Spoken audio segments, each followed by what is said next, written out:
Hello students, जो लोग अभी बीकॉम सेमेस्टर 5 का एग्ज़ाम देने जा रहे हैं और जिनका स्पेशलाइज्ड अकाउंटिंग है, कॉरपोरेट टैक्स प्लानिंग का भी हमने वीडियो डाल दिया है। और जिनका स्पेशलाइज्ड अकाउंटिंग है, बहुत सारे बच्चे ऐसे हैं विनोबा यूनिवर्सिटी में जो कॉमर्स के स्टूडेंट हैं और सेमेस्टर 5 में हैं और उनका स्पेशलाइज्ड अकाउंटिंग एक पेपर है, तो उसका एग्ज़ाम जो है वो कल होने वाला है। तो आप आज से ही वीडियो आप देख लीजिए अच्छे से और तैयारी अपना कर लीजिए। कल नहीं होगा, शायद 20 को होगा या 21 को आपका एग्ज़ाम होगा। तो अपनी तैयारी बहुत स्ट्रॉन्ग कर लीजिए और अपनी तैयारी को स्ट्रॉन्ग करने के लिए हम लोग को फिर मॉडल पेपर लेकर आए, जैसे बाकी सब्जेक्ट का हम लोग लेकर आए थे। लेकिन उससे पहले एक जानकारी मैं आपको दे दूं। आप सभी लोगों को सेमेस्टर 6 के लिए, 5 चूँकि लास्ट एग्ज़ाम है, तो सेमेस्टर 6 के लिए CWH यूनिवर्सिटी के नाम से एक अलग चैनल हमने बना दिया है, जिसमें सिर्फ यूनिवर्सिटी का वीडियो मिलेगा। इसमें आपको ये भी मिलने वाला है कि सेमेस्टर 5 में जो बच्चे अभी आप हैं, तो सेमेस्टर 5 के जो स्टूडेंट हैं अभी दो काम कर सकते हैं। पहला काम ये कर सकते हैं कि पीजी अगर उनको करना है तो पीजी CUET की तैयारी भी कर सकते हैं। इसका भी क्लास स्टार्ट होने वाला है, इसका भी नोटिस इसी चैनल में मिलेगा। साथ ही साथ जो बच्चे बीएड करना चाहते हैं, अगर वो कॉमर्स के स्टूडेंट है या आर्ट्स के स्टूडेंट है, बीएड करना चाहते हैं, तो इसका भी इंट्रेंस फॉर्म, बीएड करने के लिए भी इंट्रेंस फॉर्म जो है वो आ गया है। और ये भी आपके सामने है, बीएड करने का जो एंट्रेंस फॉर्म है वो भी आपके सामने है कि कैसे इसको अच्छा करें। तो ये इसका भी वीडियो आपको यहाँ पे मिलेगा। तो बीएड का भी एंट्रेंस फॉर्म का वीडियो मिल जाएगा कि इसके बाद हमारे पास क्या ऑप्शन है। मान लीजिए ग्रेजुएशन हम कंप्लीट हो जाएगा तो मेरे पास क्या चॉइस है, कौन सा सब्जेक्ट लेना चाहिए। और जो बच्चे ग्रेजुएशन पास कर जाते हैं उनके पास अभी कौन कौन से फॉर्म्स निकले हुए हैं जो फॉर्म भरना चाहिए उसको कंपटीशन के लिए, ग्रेजुएशन लेवल पर कौन कौन से कॉम्पिटिटिव फॉर्म होता है, ये सारा जानकारी आपको इस चैनल में मिलेगा। नाम है CWH यूनिवर्सिटी। जो आपके काम का चीज़ होगा इसी चैनल में मिलेगा। वैसे मेन चैनल जिसमें आप ये वीडियो देख रहे हैं, कॉमर्स वर्ल्ड हजारीबाग, इसको भी सब्सक्राइब करके रखना है और इसको भी सब्सक्राइब करना। साथ ही साथ मैं आपको बता दूं कि हमारे यहाँ एक टेलीग्राम का चैनल है। टेलीग्राम तो सब जानते होंगे, टेलीग्राम है, एक व्हाट्सएप चैनल है। व्हाट्सएप में भी चैनल बनता है, तो व्हाट्सएप चैनल, ये दोनों चैनल किस नाम से है, कॉमर्स वर्ल्ड हजारीबाग के नाम से। तो इसको भी आप सर्च कर लीजिएगा, सर्च करके, और वहाँ वैसे वीडियो के डिस्क्रिप्शन में लिंक डाला हुआ है, लेकिन फिर भी सर्च करके आप वहाँ ज्वाइन कर लीजिएगा। कॉमर्स वर्ल्ड हजारीबाग के नाम से चैनल है, ठीक है। और अगर किन्हीं को नहीं मिलेगा तो मुझे पर्सनली मैसेज कर दीजिएगा, मैं इसका लिंक आपको फॉरवर्ड कर दूंगा, आप वहाँ से भी जुड़ सकते हैं हमारे इस चैनल में। तो टेलीग्राम और व्हाट्सएप में जुड़ जाइए ताकि आपको फ्यूचर में कभी भी, जैसे अभी क्या हुआ था कि 5 सेशन का आप लोग को मालूम होगा, जेनरिक पेपर का एग्ज़ाम हो रहा था। तो कभी अगर यूनिवर्सिटी की कोई गलती हो जाती है और जिसके कारण आपको बाद में एग्ज़ाम देना पड़ता है, या यूनिवर्सिटी बाद में कुछ निकालता है किसी चीज़ के लिए और आपको उसकी जानकारी नहीं होती है, तो उसमें आप फंस जाएंगे। जैसे डिग्री बाद में यूनिवर्सिटी निकालती देती है, जब कॉन्वोकेशन होता है, जब, ठीक है, राष्ट्रपति या कोई व्यक्ति आके यूनिवर्सिटी की डिग्री को बांटते हैं, तो जब ऐसा स्थिति होगा और कॉन्वोकेशन का प्रोग्राम होता है, तो ऐसी स्थिति में आपको जानकारी इसी चैनल के माध्यम से, इस टेलीग्राम ग्रुप के माध्यम से प्राप्त हो जाएगी। तो आप अपने फ्यूचर के प्रोस्पेक्ट से, भविष्य में किसी तरह की परेशानी से बचने के लिए आप ऐसे चैनल में ज्वाइन करके रखें ताकि आपको सारी जानकारी मिलती रहे और अपडेट जानकारी मिलती रहे। चले अब हम लोग चलते हैं अपने क्लास के ऊपर। तो जो स्पेशलाइज्ड अकाउंटिंग है, इसमें आप लोगों को मालूम था कि 3-4 चैप्टर पढ़ना था। पहला शेयर्स पढ़ना था, शेयर के अंदर फॉर फ्यूचर ऑफ शेयर वगैरह सब था। डेप्रिसिएशन एक चैप्टर था। उसके बाद हम लोगों को पढ़ना था प्रोविजन एंड रिजर्व पढ़ना था, और हम लोगों को पढ़ना था अकाउंटिंग फॉर बैंकिंग कंपनीज और अकाउंटिंग फॉर इंश्योरेंस कंपनीज। ये सारे टॉपिक से हमने जो इंपॉर्टेंट क्वेश्चन थ्योरी का हो सकता है वो लेकर आया हूँ और आपको दे रहा हूँ कि देखो क्या क्या है। तो सबसे पहले फर्स्ट क्वेश्चन है, what is share, explain its types. अंश क्या है और इसके प्रकारों का वर्णन कीजिए। तो अंश का मतलब, शेयर का मतलब होता है पार्ट ऑफ कैपिटल। शेयर का मतलब क्या होता है, पार्ट ऑफ कैपिटल। यानी जब कोई कंपनी अपने कुल पूंजी को छोटे छोटे हिस्सों में बांट देती है तो ऐसे प्रत्येक हिस्से को शेयर कहा जाता है। जब कोई कंपनी अपने कुल पूंजी को छोटे छोटे हिस्सों में बांट देती है तो ऐसे प्रत्येक हिस्से को शेयर कहा जाता है, अंश कहा जाता है। शेयर जो है इंग्लिश में अगर इसको बोलेंगे तो बोल सकते हैं, if total capital of a company are divided into some small units, each units are called share। जब कोई कंपनी अपने कुल पूंजी को छोटे छोटे हिस्सों में बांट देती है तो प्रत्येक हिस्से को अंश कहा जाता है। अंश दो तरह के हैं, इक्विटी शेयर और प्रेफरेंस शेयर। शेयर दो तरह के होते हैं, पहला कौन सा शेयर है, पहला इक्विटी शेयर है और दूसरा कौन सा शेयर है, प्रेफरेंस शेयर है। दो तरह का शेयर होगा, इक्विटी शेयर और प्रेफरेंस शेयर। कहीं कोई दिक्कत है, इक्विटी शेयर और प्रेफरेंस शेयर। अभी इक्विटी शेयर क्या होता है, ऐसा शेयर ध्यान दीजिएगा, इक्विटी शेयर का मतलब ऐसा शेयर जिसको लाभ और पूंजी का भुगतान, लाभ और पूंजी का भुगतान जो है वो प्रेफरेंस शेयर के बाद मिलता है, ऐसे शेयर को इक्विटी शेयर कहते हैं। और ये इक्विटी शेयर जो खरीदता है वो कंपनी का मालिक होता है, इक्विटी शेयर जो खरीदता है वो कंपनी का मालिक होता है। और इक्विटी शेयर होल्डर को जो लाभ मिलता है और जो समापन के समय भुगतान मिलता है इसका पूंजी का, वो पूर्वाधिकार अंश के पहले मिलता है, सॉरी पूर्वाधिकार अंश के बाद मिलता है। पूर्वाधिकार अंश कैसा अंश है? तो बोलता है प्रेफरेंस शेयर ऐसा शेयर होगा जिसे लाभ और पूंजी की वापसी, जब कंपनी समाप्त होगी तो पूंजी, बोलता है कि पूंजी की वापसी और लाभ प्रेफरेंस शेयर को इक्विटी शेयर से पहले मिलता है। तो अगर इक्विटी शेयर से पहले प्रेफरेंस शेयर को दो चीज़ मिल रहा है, देखिए यहाँ लिखा भी है, इन्हें लाभांश का भुगतान समतांशधारियों से पहले किया जाता है। इक्विटी शेयर होल्डर से पहले अगर आपको लाभ मिल रहा है तो आप जो है इक्विटी शेयर होल्डर है, सॉरी आप प्रेफरेंस शेयर होल्डर है। और यहाँ भी बोला है कि कंपनी के समापन की दशा में भी प्रेफरेंस शेयर होल्डर को इक्विटी शेयर होल्डर से पहले पूंजी वापस मिलता है। तो यहाँ पे ये भी लिख सकते हैं कि प्रेफरेंस शेयर और इक्विटी शेयर में अंतर क्या है, वो भी यहाँ पे मेंशन कर सकते हैं। तो एक अच्छा आंसर बन जाएगा आपका। तो ये हो गया शेयर क्या था, इसके कितने टाइप्स है, आप दोनों में अंतर भी लिख सकते हो, प्रेफरेंस शेयर और इक्विटी शेयर में अंतर। अंतर के लिए थोड़ा थोड़ा मैं बात कर दूं कि इक्विटी शेयर कंपनी का मालिक होता है, प्रेफरेंस शेयर कंपनी का लेनदार होता है। इक्विटी शेयर का डिविडेंड लाभांश का दर निश्चित नहीं रहता, प्रेफरेंस शेयर का लाभांश का दर निश्चित रहता है। यानी डिविडेंड का जो रेट है प्रेफरेंस शेयर को फिक्स रहेगा, इक्विटी शेयर का रेट ऑफ डिविडेंड फिक्स नहीं रहता। इक्विटी शेयर कंपनी का ऑनर होता है, प्रेफरेंस शेयर कंपनी का क्रेडिटर होता है। अगर हम लिखें लाभ में हिस्सा लेने का अधिकार, तो सबसे पहले जो प्रॉफिट होगा उसमें प्रेफरेंस शेयर को मिलेगा, उसके बाद बचेगा तो इक्विटी शेयर को मिलेगा, नहीं बचेगा तो नहीं मिलेगा। जब कंपनी बंद होगी तो पूंजी सबसे पहले वापस मिलेगा प्रेफरेंस शेयर को, अगर बचेगा तो इक्विटी को मिलेगा, नहीं बचेगा तो नहीं मिलेगा। कोई दिक्कत है? इक्विटी शेयर होल्डर को कंपनी के मीटिंग में बैठने का, पार्टिसिपेट करने का अधिकार है, जबकि प्रेफरेंस शेयर होल्डर को कंपनी के मीटिंग में बैठने का अधिकार नहीं है। इक्विटी शेयर होल्डर को वोट देने का अधिकार है, प्रेफरेंस शेयर होल्डर को कंपनी के किसी भी मामले में वोट देने का अधिकार नहीं है। तो ये डिफरेंसेस आप लोगों को लिखना है। आगे क्वेश्चन पूछा, what is forfeiture of share, pass necessary journal entry. Forfeiture of share होता क्या है और इसका क्या जर्नल बनेगा, ये आपसे क्वेश्चन पूछा जा रहा है। तो पहले बताइए फॉरफीचर ऑफ शेयर का मतलब क्या होता है। इसको बोलते हैं हिंदी में अंशों का जब्तीकरण। हिंदी में क्या बोलते हैं? शेयर की जब्तीकरण या अंशों का जब्तीकरण। शेयर फॉरफीचर का मामला कब आता है? तो जब कोई शेयर होल्डर अलॉटमेंट या किसी कॉल की राशि का भुगतान करने में फेल हो जाता है। जब कोई शेयर होल्डर अलॉटमेंट या किसी कॉल की राशि का पेमेंट करने में फेल हो जाता है तो ऐसी स्थिति में कंपनी उसे 14 डेज 14 दिनों का एक नोटिस जारी करती है। अगर वो 14 दिन का नोटिस का जवाब नहीं देता है तो कंपनी का बोर्ड ऑफ डायरेक्टर ये डिसाइड करता है कि इसके शेयर को कैंसिल कर देते हैं। तो शेयर को कैंसिल करने के प्रोसेस को ही हम लोग बोलते हैं फॉरफीचर ऑफ शेयर। जैसे मान लीजिए कि कंपनी आपको शेयर बेच दी या कंपनी से हम शेयर खरीद लिए, हमको देना था 1 लाख रुपया, कंपनी बोली 25-25 करके दो, तो 25-25 4 बार में देते। तो अब 4 बार में देना था तो 75,000 दे चुके हैं और 25,000 लास्ट का हम फेल कर गए। जब हम फेल करेंगे तब ना नोटिस आएगा, अगर हम सारा पैसा दे दिए तो नोटिस का जब बात ही नहीं। तो जब कोई शेयर होल्डर फेल कर जाता है पेमेंट करने में, चाहे अलॉटमेंट में फेल करे, चाहे फर्स्ट कॉल में फेल करे, चाहे फाइनल कॉल में फेल करे, तो जब कोई शेयर होल्डर फेल कर जाता है अपने अमाउंट, ड्यू अमाउंट को पे करने में, तो ऐसे में कंपनी का बोर्ड ऑफ डायरेक्टर उसे 14 दिनों का नोटिस भेजती है। अगर वो नोटिस का जवाब नहीं देता है तो कंपनी का बोर्ड ऑफ डायरेक्टर डिसाइड करके उसके शेयर को छीन लेता है।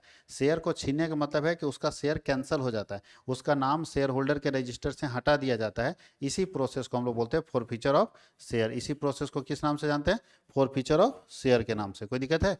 फॉरफीचर ऑफ शेयर एक ऐसा प्रोसेस है जहां पे कंपनी क्या करती है, किसी शेयर होल्डर का नाम अपने रजिस्टर से क्या करती है, हटा देती है। कहीं कोई दिक्कत है? वही कहानी पूरा लिखा है। अब इसका जर्नल अगर आप करेंगे फॉरफीचर का तो आपको ध्यान ये रखना होगा, अब ये इस तरह से कहानी है, आप लोग समझ पाएंगे तब ना इसका जर्नल। फॉरफीचर का केवल जर्नल पूछ रहा है ना, तो फॉरफीचर में ध्यान ये देना है कि जब आप फॉरफीचर का जर्नल के बारे में बात करते हैं तो शेयर फॉरफिट कैसे करेंगे। तो शेयर इशू होता है दो तरह से, शेयर इशू कर सकते हैं दो तरह से। पहला एट पार में इशू कर सकते हैं और दूसरा एट प्रीमियम इशू कर सकते हैं। तो जब इशू होगा एट पार और एट प्रीमियम में तो फॉरफीचर भी एट पार और एट प्रीमियम में नहीं होगा। तो सबसे पहले एट पार में फॉरफिट करेंगे तो क्या एंट्री बनेगा, तो बोलता है accounting entries on forfeiture of share. जब हम शेयर को फॉरफिट करेंगे तो एट पार में अगर इशू हुआ है, एट पार में अगर इशू हुआ है तो शेयर फॉरफीचर का एंट्री क्या बनता है, तो शेयर फॉरफीचर का एंट्री बनता है share capital account debit to share allotment to share first call, जहाँ भी एरियर नहीं हुआ देखो लिख दिया, amount not received on allotment, यानी जहाँ जहाँ पैसा नहीं मिला सबका नाम लिखेंगे। तो लिखेंगे शेयर कैपिटल अकाउंट डेबिट, अगर अलॉटमेंट में नहीं मिला तो अलॉटमेंट लिखेंगे, फर्स्ट कॉल में नहीं मिला फर्स्ट कॉल लिखेंगे, फाइनल कॉल में नहीं मिला तो फाइनल कॉल लिखेंगे, और सबसे लास्ट में लिखेंगे शेयर फॉर फ्यूचर। देखिए सबसे पहला काम, अगर एट पार है तो एट पार में क्या एंट्री होगा, यानी कॉल्स इन एरियर हुआ है और एट पार में एरियर हुआ, तो एट पार में आप फॉरफिट करेंगे। तो एट पार में फॉरफिट करेंगे तो शेयर कैपिटल को डेबिट करेंगे, to share allotment, to share first call, to share final call, to share for future, ये करेंगे। ठीक है, बहुत बार लोग इसको नहीं करके यही एंट्री को इस तरह लिख देता है, शेयर कैपिटल को डेबिट कर दिया, ये जो तीन नाम लिखे ना, allotment first call final call, तीनों को एरियर के नाम से लिख देता है, कॉल्स इन एरियर, यानी जहाँ भी पैसा बाकी होगा उसका नाम लिख देंगे। और टू शेयर फॉर फ्यूचर, तो दोनों एंट्री चलता है, कुछ लोग इस एंट्री को करता है, कुछ लोग इस एंट्री को करता है, एक ही बात है दोनों एंट्री में। अगर प्रीमियम में फॉरफिट किया तो मान लीजिए शेयर हम प्रीमियम में बेचे, और शेयर अगर हम प्रीमियम में बेचते हैं तब उसको फॉरफिट करेंगे तो क्या होगा, तो जब हम शेयर को प्रीमियम में बेचते हैं तब फॉरफिचर करने के लिए दो केस है। पहला केस ये कि प्रीमियम का पैसा मिला या नहीं मिला, तो अगर प्रीमियम का पैसा मिल गया, यहाँ देखिए लिखा हुआ है कि जब प्रीमियम प्राप्त होने से पहले अंशों का जब्तीकरण किया जाए, प्रीमियम का पैसा नहीं मिला मतलब जहाँ प्रीमियम मिलना था उससे पहले फॉरफिट हो गया, प्रीमियम का पैसा नहीं मिलेगा तब क्या करेंगे, तो प्रीमियम का पैसा नहीं मिलेगा तो ऊपर जो कर रहे थे वो सेम करेंगे, खाली सिक्योरिटी प्रीमियम को डेबिट कर देंगे।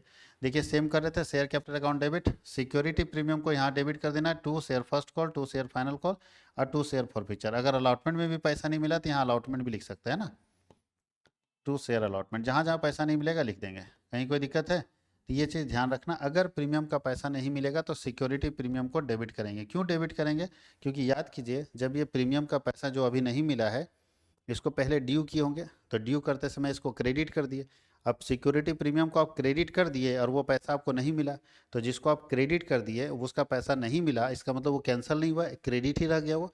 अब उसको ठीक करने के लिए क्या करना होगा, तो जो क्रेडिट रह गया उसको ठीक करने के लिए डेबिट करना पड़ेगा, तो सिक्योरिटी प्रीमियम जो क्रेडिट हो गया उसको ठीक करने के लिए क्या करेंगे हम लोग, डेबिट कर देंगे। तो ठीक करने के लिए सिक्योरिटी प्रीमियम रिजर्व को हम क्या कर देते हैं, डेबिट कर देते हैं, याद रखना है सबको। तो यहाँ पे डेबिट कर देंगे सिक्योरिटी प्रीमियम को, अगर सिक्योरिटी प्रीमियम का पैसा नहीं मिला है तो।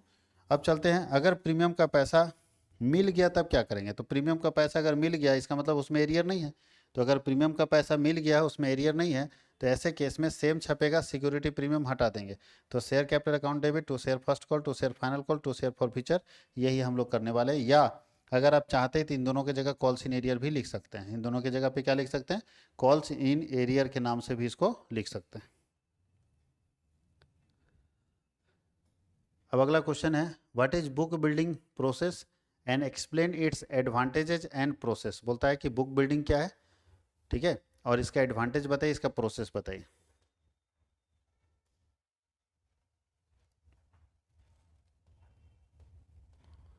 तो सबसे पहले बोला बुक बिल्डिंग क्या होता है, बोलता है कंपनी के समता अंशों के सार्वजनिक प्रस्ताव के विपणन के प्रयोग के लिए की जाने वाली प्रक्रिया है। यानी हर कंपनी अगर पब्लिक ऑफर करती है तो पब्लिक ऑफर के प्रयोग के लिए यानी मार्केटिंग के लिए एक काम करती है जिसको बोलते हैं बुक बिल्डिंग। सेबी ने इसकी पहल निर्गमित की जाने वाली प्रतिभूतियों के मूल्य के निर्धारण में अधिक ट्रांसपेरेंसी प्रदान करने के लिए किए हैं। सेबी इस चीज़ को लागू किया कि बुक बिल्डिंग करना पड़ेगा ताकि ट्रांसपेरेंसी ज़्यादा हो सके। जब आप शेयर मार्केट में बेच रहे हैं तो ट्रांसपेरेंसी हो कि आपकी कंपनी में जो आप शेयर दिखा रहे हैं या जिस तरह का आप शेयर प्राइसेस दिखा रहे हैं या जिस तरह का आप अपने यहाँ बुक्स ऑफ अकाउंट्स दिखा रहे हैं वो सही दिखा रहे हैं गलत दिखा रहे हैं, तो ये उसकी जानकारी लेने के लिए वो ट्रांसपेरेंट हो, दुनिया को पता चलेगा आप क्या दिखा रहे हैं सही है कि गलत है। तो उसकी ट्रांसपेरेंसी के लिए सेबी ने एक गाइडलाइन जारी किया है शेयर इशू करने के लिए, उसी को बोलता है बुक बिल्डिंग प्रोसेस। क्या बोलता है, सेबी दिशा निर्देश 2000 के अनुसार कंपनी पुस्तक निर्माण प्रक्रिया के अंतर्गत जनता जनार्दन को प्रतिभूति का निर्गमन कर सकती है, यानी ये कंपनी अपना जनता को जारी कर सकती है। प्राइस बैंड फ्लोर प्राइस के 20% से अधिक नहीं हो सकता। जो प्राइस बैंड लगा हुआ या फ्लोर प्राइसेस है उससे 20% से ज़्यादा शेयर आप नहीं बेच सकते। तो यहाँ सरकार क्या कर रखी है और सेबी क्या कर रखा है, कुछ रिस्ट्रिक्शंस लगा रखा है, कुछ रिस्ट्रिक्शंस लगा रखा है यहाँ पे बुक बिल्डिंग के अंदर। उसकी प्रक्रिया क्या है, तो बोलता है बुक बिल्डिंग प्रक्रिया के अंतर्गत विभिन्न चरणों को संक्षेप में निम्न प्रकार प्रस्तुत किया गया। सबसे पहले क्या करेंगे, सबसे पहले बोलता है आईपीओ प्रस्तावित करने वाली निर्गमन कंपनी बुक रनर होगी। बोलता है जो कंपनियां आईपीओ के जरिए अपना बुक बिल्डिंग बनाती है, वो बुक रनर के रूप में एक लीड मर्चेंट बैंकर को नियुक्त करती है। यानी सबसे पहले एक बैंक को तय करती है जो उसका क्या होता है, आईपीओ निर्गमन करने वाला बुक रनर बनता है। प्रारंभ में निर्गमन कंपनी ड्राफ्ट विवरण अर्थात प्रस्ताव दस्तावेज तैयार करने में बुक रनर के साथ विचार विमर्श करती है। यानी जो कंपनी को जारी करना है अपना शेयर, वो क्या करेगी, जो ड्राफ्ट विवरण तैयार करने वाला जो बुक रनर है उसके साथ बैठ के डिस्कशन करेगा। डिस्कशन करने के बाद ड्राफ्ट विवरण को सेबी के पास फाइल किया जाता है कि भैया हमने ये ड्राफ्ट तैयार किया, अब इसको देख लीजिए।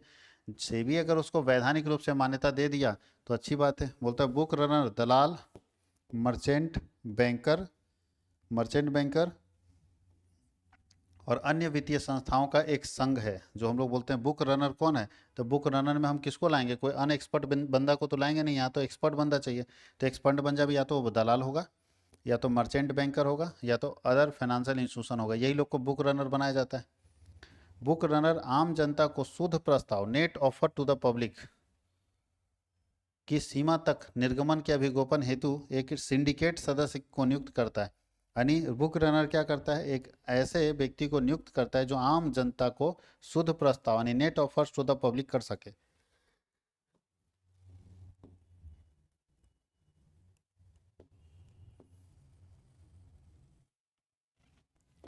आगे लिखा है बुक रनर द्वारा ड्राफ्ट प्रोस्पेक्ट्स की प्रति संस्थागत निवेशों और सिंडिकेट के सदस्यों को किया जाता है, सर्कुलेट किया जाता है, सबको दिया जाता है एक फोटोकॉपी। प्रतिभूति के मूल्य हेतु बोली लगाई जाती है, बिड्स किए जाते हैं, के लिए एक समय सीमा निर्धारित की जाती है और बुक रनर द्वारा इसका प्रचार प्रसार किया जाता है। बुक रनर इसको पूरा प्रचार करता है, विज्ञापन करता है, रोड में रोड शो करता है, बहुत साथ ही रोड शो करता है, बहुत मतलब जो भी कर सके, जैसे लोगों तक हल्ला पहुंचा सके कि हम इस दिन बोली लगाने बिड्स कर रहे हैं। और वो बोली लगाने के लिए लोगों को जानकारी देता है कि हम इस दिन इस शेयर का बोली लगा रहे हैं, जिसको खरीदना आ जाए। अब जो इसमें इंटरेस्टेड व्यक्ति होंगे, देख लिया कि हाँ ये शेयर बिक रहा है, उस दिन वो खरीदने के लिए पहुंच जाता है बिडिंग में।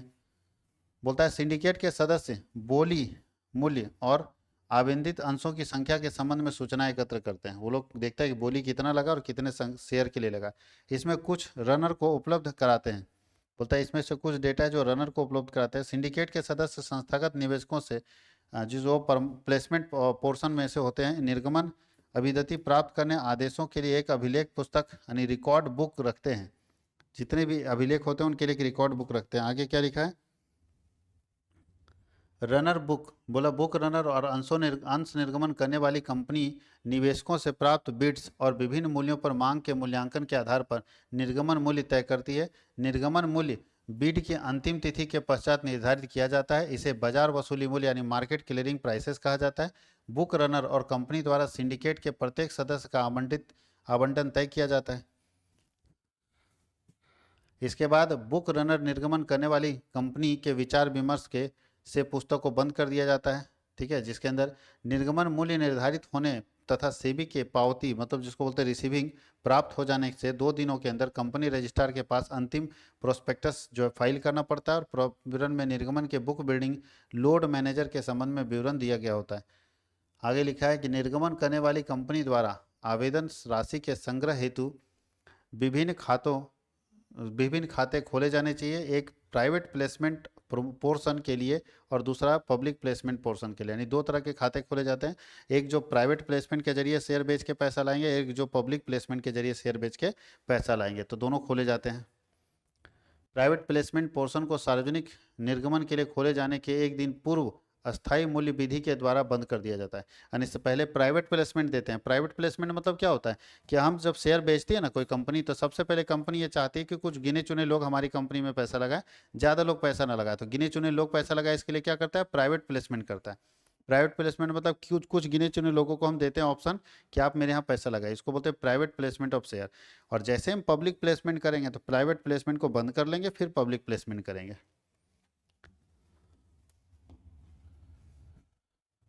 सार्वजनिक भाग के अंतर्गत निर्गमन का आवंटन और सूचीयन विद्यमान वैधानिक आवश्यकताओं के अनुसार होने चाहिए। और अंत में सेबी को बुक रनर और बुक बिल्डिंग प्रक्रिया में शामिल जितने इंटरमीडियरीज हैं, जितने मध्यवर्ती हैं, द्वारा रखे गए सारे अभिलेखों और पुस्तकों की जांच करने का अधिकार होता है। बुक बिल्डिंग का फायदा क्या है, बुक बिल्डिंग करने से कंपनी को बोलता है प्राइवेट प्लेसमेंट में अच्छा खासा पैसा मिल जाता है। बुक बिल्डिंग अगर करके रखेगी कंपनी तो प्राइवेट प्लेसमेंट में भी उसको अच्छा खासा पैसा मिल जाता है, जहाँ एक या दो व्यक्ति या चार व्यक्ति 10 व्यक्ति अच्छा खासा पैसा, अच्छा खासा फंड कंपनी को दे देते हैं।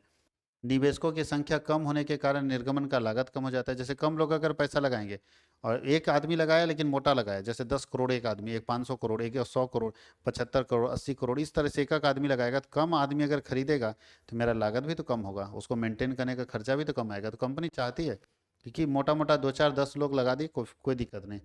लेकिन नहीं लगाता तो फिर जनता से लेता है छोटे छोटे करके। अंशों के निर्गमन की सफलता सुनिश्चित करना कि जो भी हम शेयर जारी करें वो सक्सेसफुल हो जाए। बुक बिल्डिंग प्रक्रिया में प्रतिभूति के आंतरिक मूल्य और कंपनी की विश्वसनीयता का सरलता से मूल्यांकन किया जा सकता है। आगे लिखा है, निवेशकों की दृष्टि से उन्हें वास्तविक और उचित मूल्य पर प्रतिभूतियां खरीदने का अवसर प्राप्त हो जाता है। आगे लिखा है, what is depreciation, explain its causes and objective. Depreciation क्या है, इसके कारण और उद्देश्य बताइए। डेप्रिसिएशन का मतलब क्या होता है, continuous reduction in the value of fix asset. अगर बोलता है कि प्रयोग करने के कारण या किसी अन्य कारण से किसी अस्थायी संपत्ति का मूल्य लगातार कम होता है तो इसी कमी को हम लोग ह्रास कहते हैं। डेप्रिसिएशन का मतलब होता है continuous reduction in the value of fix asset. अस्थायी संपत्ति के मूल्य में लगातार होने वाली कमी को हम लोग ह्रास के नाम से जानते हैं, डेप्रिसिएशन के नाम से जानते हैं। कोई दिक्कत है? डेप्रिसिएशन के ये बहुत सारे कारण हैं, देख लीजिए।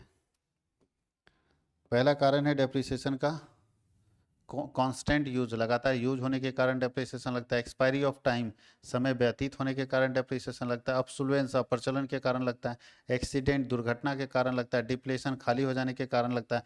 Permanent fall in market price, लगातार अगर मार्केट प्राइस गिरता है उसके कारण लगता है। और चेंज इन इकोनॉमिक एनवायरनमेंट, बोलता है आर्थिक वातावरण चेंज हो रहा है, परिवर्तित हो रहा है, उसके कारण लगता है।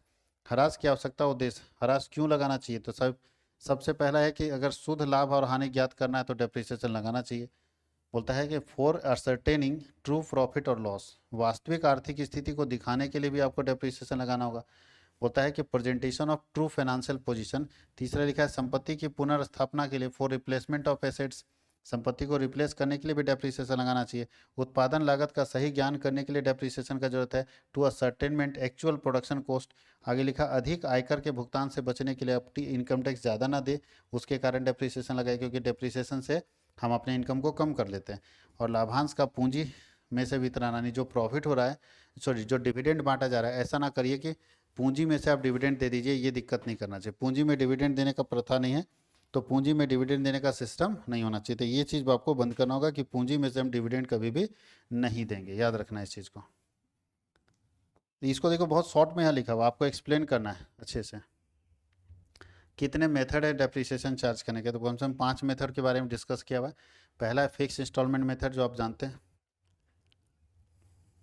दूसरा है fix instalment method, diminishing balance method, annuity method, depreciation fund method, insurance policy method.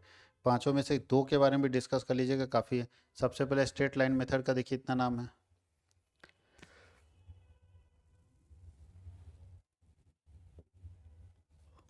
Fix instalment method का ही नाम है स्ट्रेट लाइन मेथड, उसी का नाम ओरिजिनल कॉस्ट, उसी का नाम है इक्वल इंस्टॉलमेंट, उसी का नाम है simple depreciation method.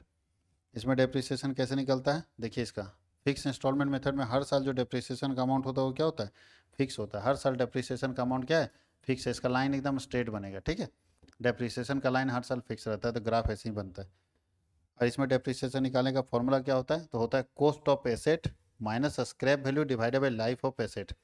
Cost of asset minus scrap value divided by life of assets, यही फॉर्मूला लगाएंगे।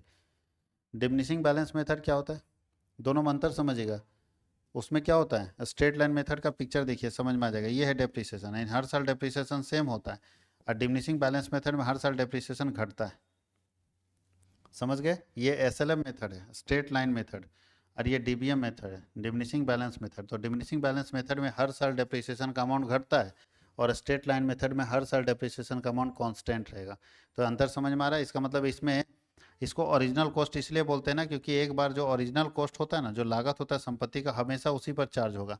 और जबकि ये रिड्यूसिंग बैलेंस इसको बोलते हैं। रिड्यूसिंग बैलेंस इसलिए क्योंकि जो घट के बचेगा ना उसी पर चार्ज होगा। तो घट के जो बच रहा है उस पर चार्ज होने वाले डेप्रिसिएशन को हम रिड्यूसिंग बैलेंस मेथड बोलते हैं।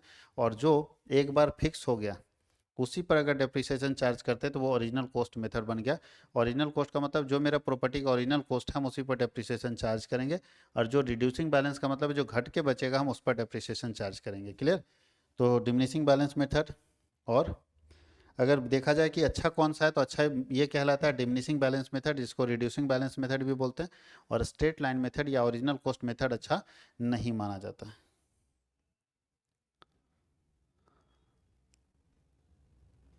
ये एग्जाम्पल दिए हुआ देखिए, एग्जाम्पल दिया हुआ देखिए डिमिनिशिंग बैलेंस मेथड का। डिमिनिशिंग बैलेंस मेथड में देखिए 10,000 का है मशीन, 10,000 का 10% 1,000, फिर 1,000 उसमें घटा दिए, देखिए यहाँ घटा के निकाला है। 10,000 का 10% 1,000 निकला, फिर 10,000 में 1,000 घटा दिया तो बचा 9,000। अब 9,000 का फिर 10% निकाला 900, फिर 9,000 में 900 घटा दिए तो 8100, फिर 8100 का 10%, यानी हर साल डेप्रिसिएशन का अमाउंट देखिए घट रहा है। तो इसलिए ये स्ट्रेट लाइन मेथड का है, देखिए ये गलत लिखा हुआ है। अच्छा हाँ ठीक है, ये टेढ़ा है जा रहा है, ठीक, घट रहा है देखिए, रिड्यूसिंग बैलेंस है घट रहा है ना ये, और एकदम स्ट्रेट लाइन मेथड में सीधा रहता है। ये पिक्चर भी डाल सकते हैं, पिक्चर वगैरह डालिएगा तो ज़्यादा अच्छा रहेगा। आगे क्या लिखा है? What is reserve, explain its types and how it is differ from provision. Reserve क्या है, कितने प्रकार के होते हैं, और ये प्रावधान से किस प्रकार भिन्न है। तो ध्यान दीजिएगा, संचय का मतलब क्या होता है, दो चीज़ ध्यान दीजिएगा। जो अननोन लॉस है, अननोन मतलब जो आपको पहले से पता नहीं है, वैसे लॉसेस के लिए हम लोग रिजर्व क्रिएट करते हैं। जो अननोन है, जो आपको पता नहीं है, जो पता है उसके लिए अगर पैसा बचाते हैं तो इसके प्रोविजन बोलते हैं। जो पता हो और उसके लिए पैसा बचाएंगे तो उसको हम प्रोविजन बोलते हैं। और जिसकी जानकारी नहीं है और वैसे लॉसेस के लिए अगर हम पैसा बचा रहे हैं जो हमको पता नहीं है, तो उसको हम रिजर्व कहते हैं। ठीक है, रिजर्व दो तरह का होता है। पहला होता है ओपन रिजर्व, जिसकी जानकारी सबको होती है, और दूसरा होता है सीक्रेट रिजर्व, जिसकी जानकारी किसी को नहीं होती। ओपन रिजर्व की जानकारी सबको, दुनिया को है कि आपके पास कहाँ कहाँ पैसा है, और सीक्रेट रिजर्व की जानकारी किसी को, मम्मी के पास रहता है सीक्रेट रिजर्व, जिसकी जानकारी किसी को नहीं है। ओपन रिजर्व में दो तरह का होता है, कैपिटल रिजर्व और रिवेन्यू रिजर्व। तो जो कैपिटल प्रॉफिट होता है, पूंजीगत लाभ होता है, उससे जो रिजर्व क्रिएट होता है उसको कैपिटल रिजर्व बोलते हैं। और जो नॉर्मल प्रॉफिट होता है, रेवेन्यू प्रॉफिट, उससे जो रिजर्व क्रिएट होता है उसको रेवेन्यू रिजर्व बोलते हैं। अब रेवेन्यू रिजर्व भी तीन तरह का होता है। जनरल पर्पस के लिए, सामान्य उद्देश्यों के लिए जो रिजर्व बनाया जाता है उसको जनरल रिजर्व बोलते हैं।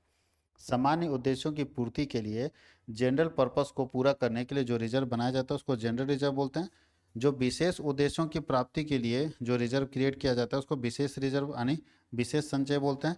और रिजर्व फंड बनाया जाता है कि कभी अगर जरूरत पड़ गया फ्यूचर में, कभी फ्यूचर में अगर ज़रूरत पड़ गया तो हम रिजर्व फंड बना कर रख लेते हैं किसी पर्टिकुलर पर्पस को पूरा करने के लिए। तो यहाँ से भी आप पैसा निकाल सकते हैं। तो ये रिजर्व है जो अलग अलग पर्पस के लिए बनता है। अब प्रोविजन और रिजर्व में क्या अंतर है, तो देखिए यहाँ लिखा होगा, जो आपको पता हो कि ये होगा ही होगा। जैसे आपको पता है कि बच्चा बड़ा होगा तो पढ़ाने के लिए पैसा चाहिए, तो अभी साहब अगर आप बच्चे के, मान लिया हमारी बेटी है, हमको पता है कि वो बड़ी होगी तो पढ़ाने के लिए पैसा चाहिए, तो पता है फ्यूचर में आज से 10 साल बाद चाहिए, 20 साल बाद चाहिए। तो जो हमको पता है और फिर भी हम उसके लिए पैसा बचा रहे हैं, तो इसका मतलब वो प्रोविजन है। देखिए क्या लिखा है, आयोजन का निर्माण ज्ञात हानियों की पूर्ति के लिए किया जाता है। जो हानि आपको पता है आने वाले समय में होगा ही।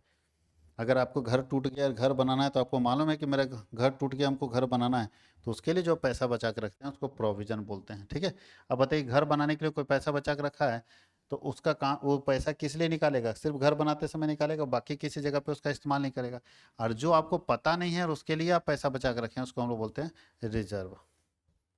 जो आपको पता नहीं है, देखिए यहाँ लिखा है, संचय का निर्माण किसी अनिश्चित दायित्व की के लिए किया जाता है। जो आपको पता नहीं है उसके लिए हम रिजर्व बना के रखते हैं। कहीं कोई दिक्कत है तो लिखा जा सकता है, एक बार दिखा देते हैं, आप इसको आराम से लिख सकते हैं।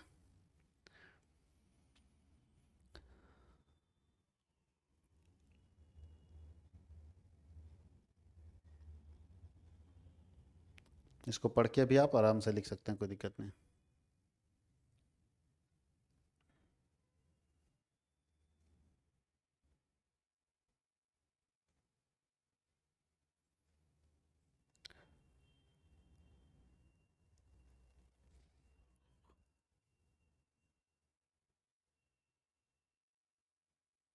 ये पूरा हो गया। अब हम लोग देखते हैं क्वेश्चन नंबर 7, ये भी बहुत इंपॉर्टेंट क्वेश्चन है। Explain the book of account maintain by banking company. एक बैंकिंग कंपनी किस तरह के खाते रखती है।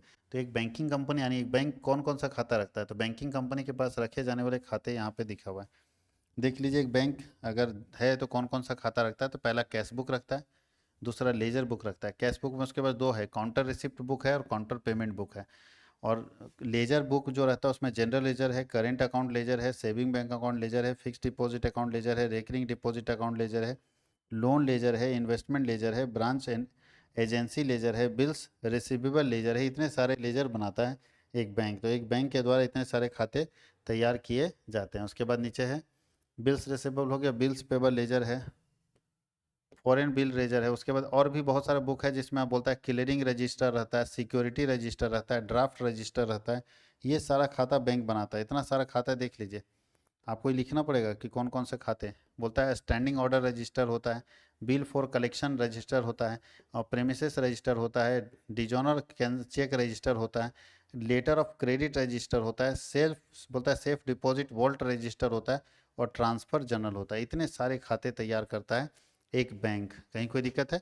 ये तो खाते तैयार करता है। मैं मेरा ये मानना है कि कौन कौन सा वित्तीय खाता है फाइनल अकाउंट तैयार करता है। तो फाइनल अकाउंट में क्या क्या तैयार करेगा वो देखिए। बोलता है कि प्रिपरेशन ऑफ फाइनल अकाउंट, एक कंपनी जो बैंक है वो कौन कौन सा फाइनल अकाउंट तैयार करता है, तो ये फाइनल अकाउंट उसके पास है।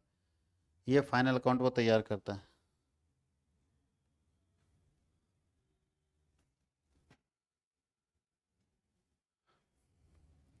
सबसे पहले थोड़ा सा ये ब्लर आ गया है picture. Profit and loss account है, सबसे पहले बैंक बनाता है प्रॉफिट एंड लॉस अकाउंट। थोड़ा सा हम पढ़ देते हैं, समझते जाएगा। सबसे पहले प्रॉफिट एंड लॉस अकाउंट में क्या लिखता है बैंक? बहुत ईजी, इतना ही प्रॉफिट लॉस अकाउंट, बस यही बनाना है। तो प्रॉफिट एंड लॉस अकाउंट में सबसे पहले टोटल इनकम निकालता है। यहाँ पे लिखा है इनकम। तो बैंक को इनकम कहाँ से मिलेगा बाबू लोग? बैंक को इनकम तो दो ही मिलता है, एक इंटरेस्ट से बैंक कमाता है और अदर इनकम। और बैंक कहाँ से कमाएगा? ब्याज कहीं से मिलता है, वो बैंक का इनकम है जो लोन देता है। और अदर इनकम, ये दोनों इनकम को जोड़ देंगे तो बैंक का यहाँ सारा इनकम जोड़ दिए तो निकल जाएगा टोटल इनकम। ये क्या निकल गया? Total income. 2 साल का था तो टोटल इनकम निकाल दिए। अब टोटल इनकम के बाद बैंक को और कोई इनकम आएगा नहीं, दो ही इनकम होता है। उसके बाद खर्चा बैंक शुरू किया, तो खर्चा में इंटरेस्ट पेमेंट करता है बैंक कस्टमर को। लोन वाला से इंटरेस्ट लेता है, जिसको कर्जा दिया उससे इंटरेस्ट लेता है, और जिससे पैसा लिया है उसको इंटरेस्ट देता है। ऑपरेटिंग एक्सपेंसेस बैंक को चलाने का खर्चा है। प्रोविजन एंड कंटीजेंसी, प्रोविजन का भी बहुत सारा प्रावधान रखना पड़ता है बैंक को। तो ये हो गया टोटल खर्चा, 3 तरह का।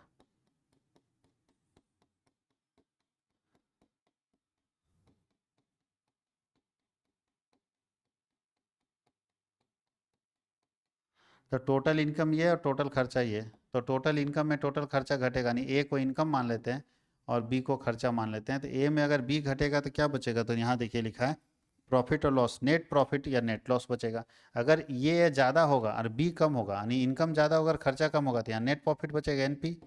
और अगर उल्टा हो, इनकम जितना उससे ज़्यादा खर्चा हो जाए तो नेट लॉस हो जाएगा। कहीं कोई दिक्कत है? अगर आपका इनकम ज़्यादा है और खर्चा कम है तो नेट प्रॉफिट, और अगर खर्चा ज़्यादा है और इनकम कम है तो नेट लॉस। उसके बाद कुछ अप्रोप्रिएशन, जब हमारे यहाँ प्रॉफिट निकल जाएगा, नेट प्रॉफिट आएगा, नेट लॉस आया, तो नेट प्रॉफिट नेट लॉस के बाद कुछ पैसा बैंक जो है वो अप्रोप्रिएशन करके रखता है, नहीं कुछ कुछ पैसा बचा के रखता है बैंक। तो कहाँ कहाँ ट्रांसफ़र करता है? तो पहला बोलता है स्टैट्यूटरी रिजर्व में ट्रांसफ़र करता है, जो लीगल रिजर्व होता है, कानूनी संचय होता है। ट्रांसफ़र टू अदर रिजर्व, और भी रिजर्व है वहाँ ट्रांसफ़र करता है। ट्रांसफ़र टू गवर्नमेंट या प्रपोज डिविडेंड, उसके बाद बैलेंस कैरी ओवर करता है, कुछ बैलेंसेस से कैरी ओवर करके लिख देता है। तो ये है फाइनल अकाउंट किसी भी बैंक का। यानी एक बैंकिंग इंस्टीट्यूशन इस तरह से अपना फाइनल अकाउंट तैयार करता है। एक बैंकिंग इंस्टीट्यूशन इस तरह से फाइनल अकाउंट अपना तैयार करता है। अब देखिए पूरा डिटेल लिखा है कि कैसे निकालेंगे। जैसे इंटरेस्ट रिसीव निकालना, फर्स्ट में था ना, यहाँ पे देखिए इंटरेस्ट रिसीव कैसे निकलेगा। तो ये निकालने के लिए ये है, देखो 13 नंबर है ना शेड्यूल, तो शेड्यूल 13 है ना, यहाँ वर्किंग दिया है कि कैसे इंटरेस्ट निकालते थे। इंटरेस्ट कहाँ कहाँ से आता है देख लीजिए। फिर दूसरा शेड्यूल यहाँ पे दिया हुआ है, अदर इनकम में क्या क्या इनकम आएगा, तो ये सारे इनकम आते हैं, सबका शेड्यूल दिया हुआ है। इतना लंबा फॉर्मेट तो पॉसिबल नहीं है। उसके बाद खर्चा में देखिए इंटरेस्ट एक्सपेंडिचर कहाँ कहाँ होता है, और ऑपरेटिंग देख लीजिए। इंटरेस्ट का खर्चा 3 जगह पे होता है। ऑपरेटिंग एक्सपेंसेस कहाँ कहाँ होता है, तो इतने सारे बिजनेस को, बैंक को चलाने के खर्चे, इतने सारे खर्चे जो है वो बैंक को चलाने के खर्चे। उसी तरह से आगे पूछ रहा है बीमा कंपनी कौन कौन से खाते रखती है। तो बीमा कंपनी जो प्रॉफिट एंड लॉस बनाती है ना, उस जगह पे बीमा कंपनी अपने यहाँ जो खाता बनाती है उसका नाम है रेवेन्यू अकाउंट। ये प्रॉफिट एंड लॉस अकाउंट की तरह होता है। वो क्या बनाती है, रिवेन्यू अकाउंट, याद रखिएगा। तो रिवेन्यू अकाउंट में दो तो है, पार्टिकुलर पार्टिकुलर, डेबिट क्रेडिट। अब एक एक करके देखते जाना है क्या होगा, कैसे रिवेन्यू आएगा। तो टोटल क्रेडिट जो इनकम आएगा ना, इंश्योरेंस कंपनी को जो इनकम आएगा, इंश्योरेंस कंपनी का जो इनकम होगा वो क्रेडिट में लिखाएगा। ये पीएल अकाउंट है, पीएल अकाउंट में इनकम क्रेडिट में होता है। तो जो इसका इनकम होगा वो कहाँ लिखाएगा, क्रेडिट में लिखाएगा, याद रखिएगा। और जो खर्चा होगा उसको कहाँ लिखेंगे, डेबिट में। तो खर्चा को लिखेंगे डेबिट में। तो ये सारा खर्चा है इंश्योरेंस कंपनी का, और ये सारा इनकम है इंश्योरेंस कंपनी का। तो जितना भी इंश्योरेंस कंपनी का इनकम होगा उसको लिखेंगे क्रेडिट में, और जो खर्चा होगा उसको कहाँ लिखेंगे, डेबिट साइड में। याद रखना है।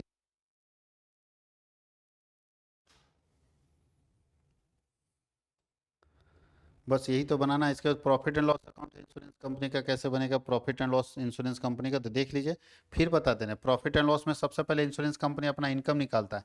ये सारा इनकम है इंश्योरेंस कंपनी का। एक बीमा कंपनी कहाँ कहाँ से इनकम जनरेट करता है देख लीजिए। ये सारा इनकम है, ठीक है। और सारे इनकम में खर्चा कर, सब इनकम पहले लिख लेगा, उसके बाद उसमें खर्चा घटा है, देख लीजिए। सारा इनकम में ये वाला खर्चा हो गया, प्रोविजन एंड अदर टैक्सेशन, ये खर्चा हो गया, खर्चा घटा दिया। तो खर्चा घटाने के बाद आ गया प्रॉफिट बिफोर टैक्स, मालूम है ना कि इसको पीबीटी बोलते हैं, पीबीटी, प्रॉफिट बिफोर टैक्स। उसमें टैक्स घटेगा तो आ जाएगा पीएटी, प्रॉफिट आफ्टर टैक्स। उसके बाद बोलता है बहुत जगह पे रिजर्व वगैरह होता है, वो सब जगह में पैसा डाल के और फाइनल निकालता है कि फाइनल मेरा प्रॉफिट कितना आ रहा है, ठीक है। थोड़ा सा ब्लर आ जा रहा है फोटो।